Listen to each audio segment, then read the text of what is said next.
కృష్ణ వెంకట ప్రసాద్ గారిని ఒకసారి మాట్లాడదాం. ఏమండి ఏం చెప్తారండి? ఇప్పుడు మీరు సత్యనారాయణ గారు చెప్పింది విన్నారు కదా.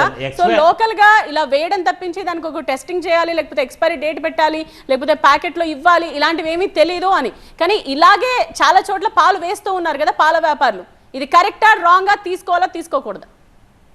ఇదేనండి నేను చెప్పింది కూడా. ఇప్పుడు సత్యనారాయణ గారు నిజాయితీగా ఉండొచ్చు, ఆయన కరెక్ట్ కాదని నేను అన్నాను, ఎందుకంటే ఆయన నాకు తెలియదు.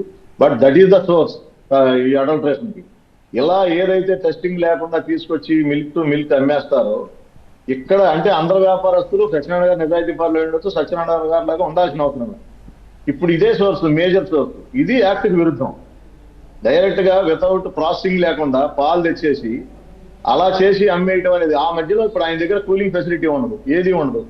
ఈవెన్ దో అడల్ట్రేషన్ చేయకపోయినా బ్యాక్టీరియాలజికల్ కౌంట్ ఎప్పుడైతే మీరు పోతే డాక్టర్ గారిని అడిగినా చెప్తారు. నేను అనేది ఏంటంటే, ఇప్పుడు వారిని ఎవరిని డిస్కరేజ్ చేయట్లేదు, బట్ సమ్ ప్రికాషన్స్, అందరికీ ఏదైతే యాక్ట్ చెప్పిందో ఆ మినిమం ప్రికాషన్స్ గైడెన్స్ అమలవ్వాలి. ఆ అమలయ్యేలాగా ప్రభుత్వాలు చర్యలు చేపడితే తప్ప ఈ నష్టం జరగదు.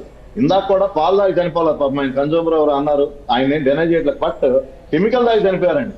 ఈ మధ్య మనం చూస్తే అన్ని, ఇప్పుడు రాష్ట్రంలో అంతా అడల్ట్రేషన్ వ్యవస్థ, అడల్ట్రేషన్ మీద చర్చే, మొత్తం అడల్ట్రేషన్ రాష్ట్రమే అడల్ట్రేషన్ పరంగా ఉన్నట్టుంది.